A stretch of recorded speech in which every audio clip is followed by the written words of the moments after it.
anti-gun before I shot, because there was that fear of the unknown. And that's the thing is, I've taken so many women out to shoot an AR-15, and their eyes kind of light up after they try it, and they go, that's a lot easier than I thought. And I love seeing that aha moment. That was one of the women from Night of the Saint, a new competition.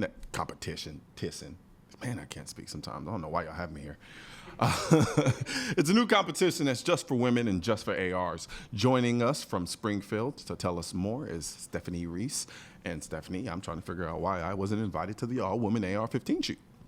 I know, right? Next time we'll get you involved. Yeah, let's do that, because and I just might sort of kind of identify as a woman for the time being.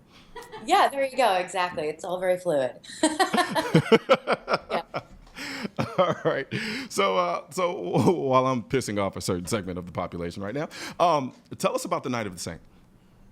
So actually, the Night of the Saint kind of started with our introduction to the AR-15 platform. When we decided to make an AR, it was really Springfield's first introduction into a new platform in quite some time. Mm-hmm. We had our rifles, we had our 1911s, we had our polymers, which kind of started at the beginning of the 2000s, and then really up until 2016, we had just been doing enhancements on markets we were already currently involved within. So when we launched the Saint, we decided that this was really an opportunity to embrace the fact that we were really trying to do something new. So that ranged from everything to what you see in our Defend Your Legacy campaign, the rebranding of our marketing materials, all the way to Night of the Saint, which kind of was actually born out of the thought process behind this, trying to bring something new to the table. And we really started thinking about the fact that this is also an opportunity to contribute to a much broader and more important conversation about the Second Amendment in general, contemporary firearm owners, and really how the AR-15 is viewed in society. Gotcha. So yeah, I really love. I personally really love the concept. I enjoy the concept, especially the notion of kind of bridging the gap between the kind of more tactical-esque aspects of the shooting industry and then the kind of more civilian population. That's always been my background. That's where I've come from. I don't have a military background. And so I always looked at the AR and incorporated it into my life from the perspective of an urbanite.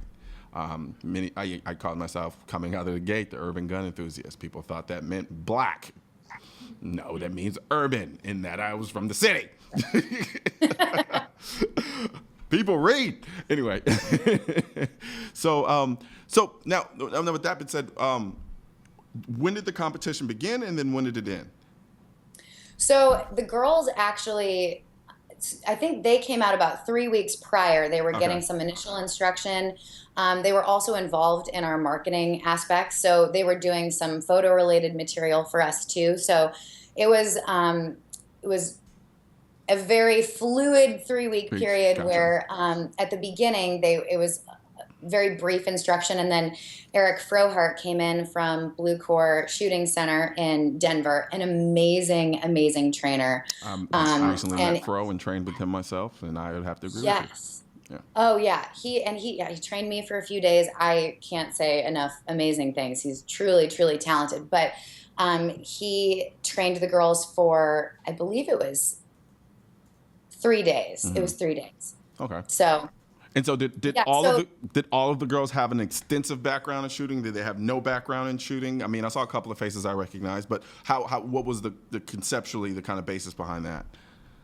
Well, we wanted to get a very diverse cross-section of the firearms market. So we had a few women in there who had a fair amount of shooting experience but wouldn't consider themselves experts or hadn't had any formal training before.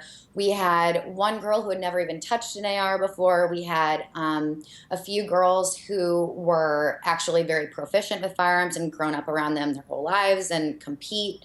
So we really wanted to bring a bunch of different elements to that. And with that being said, too, I think going back to what you said about it's really kind of bringing together a bunch of different audiences, in the sense that if it were if it were 6 guys, I don't know if Yeah. it would have the same effect. I mean, people would probably Are still you be trying interested. to, are you trying to say women look better on camera than men do? Because I think that's a little Well, sexist. no, actually, I think it Granted, would. it may be true.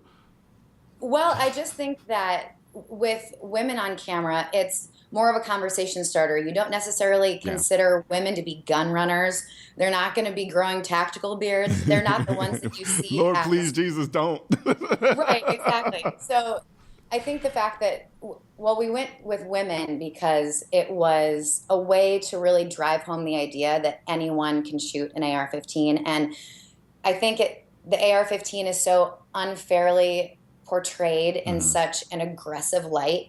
And women aren't necessarily always considered aggressive. So we wanted to put it in a very new, the hands of a new demographic. African people, yeah. I think the juxtaposing of the stereotype of the AR with the inherent, I guess, I don't want to say softness, but just the femininity of women, so to speak, and putting that full front and center. I think that's awesome, especially considering the dialogue we've been hearing from a lot of people on the other side. I was just talking, had a conversation before you, where the notion and the idea of a woman should not be allowed to carry a gun temporarily if she has a restraining order against someone, because that gun might be taken away from her and used against her. It's that type of thought process, that demeaning thought process that I think is, oddly enough, coming from a side that usually is supposed to be, who dons themselves as the virtue signals of women's power, and yet their rhetoric with respect to firearm usage is anything but. And so, yeah, and I can't think of a better representation of the power of women than to throw them in the middle of nowhere, give them an AR, and say, "Here, compete against each other." And do it effectively. So I think that's pretty awesome. Yeah, exactly. And that can even be tied back to the fact that we named our AR-15 the Saint. I mean, it's a force for good. We really wanted it to be portrayed in a positive light because it is a very practical tool when in the hands of a responsible firearms owner. Yep. Nope, absolutely. Well, before we go, is there anything else going on at Springfield? Any secrets that you can kind of divulge? You're not very good at keeping me in the secret mail. You tend to like to keep those away from me. I'm kind of mad at you. I know. Well, I can say that the finale episode of Night of the Saint is coming out April 11th, so we're going to be announcing the winner then. And as we may have an introduction coming to the NRA show as well. Okay. So stay tuned for that, and So I think you won't. So you're just not going to tell me? Guessing a little bit. That's what I'm here for. All right. I'll let you make it. Now, before we go, can you tell people where they can go and watch The Night of the Saint? Absolutely. So you can watch it on defendyourlegacy.com, or you can go to Springfield Armory's YouTube page, and all the episodes are there. So you can either watch it in its full-length feature film form, which is about an hour and 6 minutes, or you can watch it in individual episodes if you're short on time, or you just want to catch a few minutes here and there. So awesome. Yeah. Well, thank you very much, Stephanie. It's always a pleasure. Thank you. And you enjoy your seance. Yes, great. I know the light very very seance-esque right now. Hey, no, I'm not mad at. No, I'm just messing with you. But no, thank you very much, and we look forward to having you again soon. All right, great. Thank you so much. All right, you have a good one. All right, and thanks for joining us today on CN Live. We'll be right back here tomorrow at 5 p.m. Eastern on NRATV, and I hope you will too. I'm Colion Noir, and I'm out. Dang, y'all just gonna play the music.